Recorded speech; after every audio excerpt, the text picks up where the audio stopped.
L'actualité principale du jour, c'est la première mobilisation sociale auquel Emmanuel Macron doit faire face depuis son élection. La CGT Sud Solidaire et la FSU ont appelé à la mobilisation contre la réforme de la loi travail qu'ils qualifient comme régression sociale. Le cortège est parti à 14h30 de la porte de Paris à Lille. Il rassemble l'ensemble des manifestants du Nord et du Pas-de-Calais.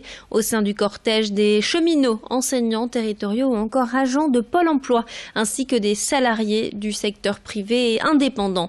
Des manifestations avaient également lieu à Béthune, Calais, Douai et Valenciennes ce matin pour permettre aux manifestants de rejoindre l'île dans l'après-midi.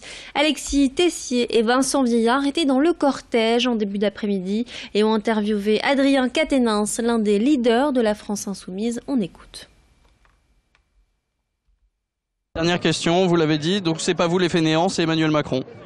Ah bah de fait, si vous voulez, moi, plus j'observe cette petite phrase d'Emmanuel Macron et surtout la tonalité avec laquelle il l'a dite, d'abord je considère que c'est une démonstration de cynisme, ce qu'il a fait en tant que tel.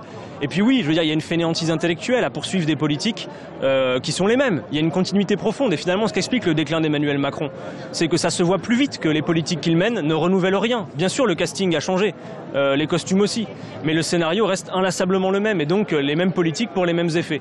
Donc oui, clairement, du cynisme, ça vient de son camp, la fainéantise aussi. Puis s'il y a un camp extrême, bien c'est l'extrême marché, l'extrême libéralisme qu'il incarne parfaitement.